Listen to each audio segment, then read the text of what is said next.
els 3 joves. I resulta...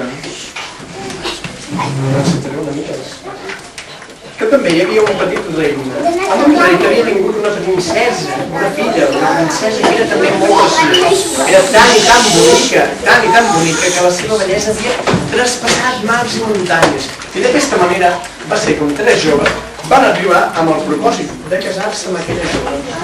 El rei es mirava aquests 3 nois i els trobava tan bonics i preciosos que no sabia quin escollir. I va dir, ja ho tinc, saps què farem? T'ho explico? Doncs mira, va dir, aquell que em porti l'objecte més meravellós serà el que es casarà amb la meva filla. I tots 3 van començar a caminar, van anar caminant.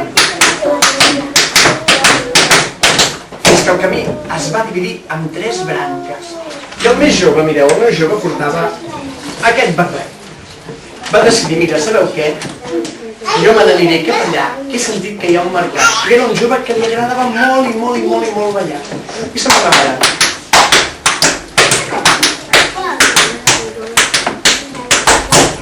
Va dir, perdoni, vostè sap on puc trobar un mercat?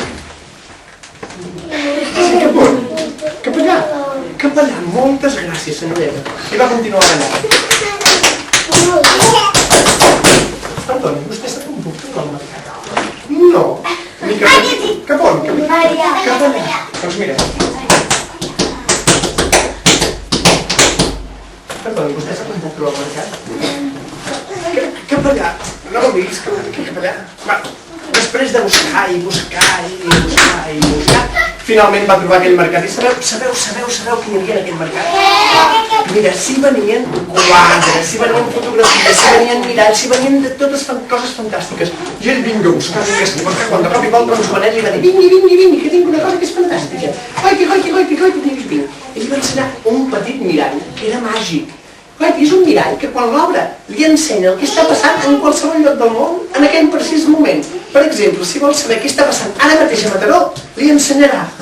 I aquell jove va dir, quina sort que he tingut. Si jo em compro aquest mirall, jo segur que em caso amb la princesa.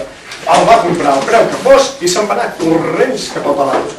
Mentrestant, el segon que portava aquell barret i que va agafar aquest camí va anar a un altre mercat que estava una mica més lluny, però se'n va anar amb cavall i va començar. Perdoni, vostè sap indicar-me on hi ha un cavall? Un mercat. Cap allà. Doncs va continuar amb el seu cavall. Perdoni, hi ha un mercat per aquí, però? Sí, cap on? Aviam, posem-nos d'acord. Cap allà, molt bé, doncs va continuar amb el seu cavall.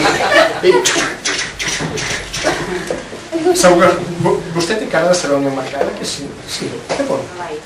Cap allà. Està lluny aquest mercat, I després de caminar, va dir, vostè ho sap. Sí, on hi ha un mercat. Aquí vas. Gràcies. Volia enganyar vostè. Doncs finalment, després de cavalcar, va trobar un mercat, sabeu de què? Un mercat que s'hi venien vestits, s'hi venien alfombres, s'hi venien també sabates. I vinga a buscar de cop i volta. Una velleta li va dir, vingui, que tinc una cosa extraordinària, una cosa que és meravellosa. Oi, és aquesta sabata, una bota de pell. I què fa aquesta bota de pell? Miri, si l'agafa, el porta on vostè vulgui a l'instant. I aquell jove va dir, si jo compro segurament aquesta bota, em casaré jo amb la princesa. La va comprar al preu que fos i se'n va anar corrents cap a l'alt. I finalment, el tercer de tots ells, a mi m'agrada molt aquest bota. És molt xulo. Portava aquest barret. I se'n va anar al mercat que encara estava més i més lluny i va anar-hi amb tren. I va començar.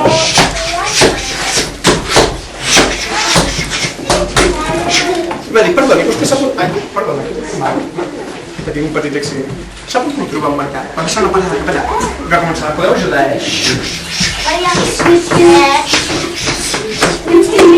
I vostè, que sap on puc trobar un mercat? Cap allà, recte, i d'agafar aquesta via.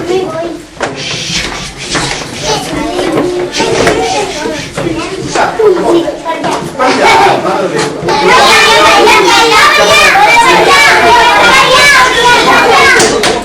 finalment va arribar en aquell mercat. I en aquell mercat, mireu, es venien espècies que fan molt calor per posar a la cuina i el menjar. Després es venien perfums i colònies. I el pobre vinga a buscar fins que finalment un vellet li va dir: vingui, sap què tinc jo? Mira, tinc un meravellós perfum que quan el posa sota el nas que el gust de mort es desperta a l'instant. Ai, que bé, quina sort que he tingut! Si jo em compro aquest perfum, segur que em casaré amb la princesa. El va comprar i se'n va anar corrents cap a Galau. Veus aquí que els tres amics precisament es van trobar al mateix lloc on s'havien separat. I mireu, el primer els va dir: voleu veure què he comprat? I què havia comprat el primer? Un mirall màgic, efectivament. I els va dir: voleu veure la princesa? Oh, i tant que el volem veure! Va obrir el mirall i va dir: mirall, ensenya'm l'habitació de la princesa bonica. I sabeu, la vam veure. Però sabeu com estava la pobra princesa? Estava estirada al seu llit, sense vida. Estava morta. Pobra! No sé. Però aleshores el segon va dir: jo tinc la solució. Agafeu-se d'aquesta sabata de pell, que hi anirem a Montrés i no res. Bota de pell, porta'm fins a l'habitació de la princesa bonica. Es van presentar i allà davant la princesa estava estirada sense vida. I el tercer va dir: ai, no, m'equivoco de paper. Jo tinc la solució. I què va treure? No, està al dret, us promet. Què va treure aquell noi? El perfum, mireu, li va posar just sota el nas de la princesa i de cop i volta la princesa es va despertar. I allà va començar una discussió. El tercer va dir: sóc jo que m'he de casar amb la princesa perquè gràcies al meu perfum hem pogut fer que torni a la vida. Però el segon deia: no.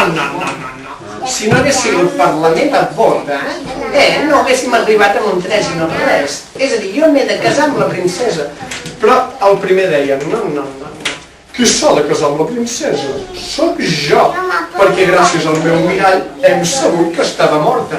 I van començar a discutir, i el pobre rei es mirava els tres objectes i els trobava tan meravellosos que no sabia quin dels tres escollir. I mireu, la discussió encara continua, i aquells joves ja no són tan joves perquè s'han fet vellets. I la princesa tampoc és tan bonica i jove, perquè també s'ha fet. I en el fons aquest conte no s'ha acabat perquè encara continuen discutint, però com que no tenim tot el temps del món, farem una cosa, l'acabem aquí. Per tant, encara que no s'hagi acabat, conte contat, s'ha acabat.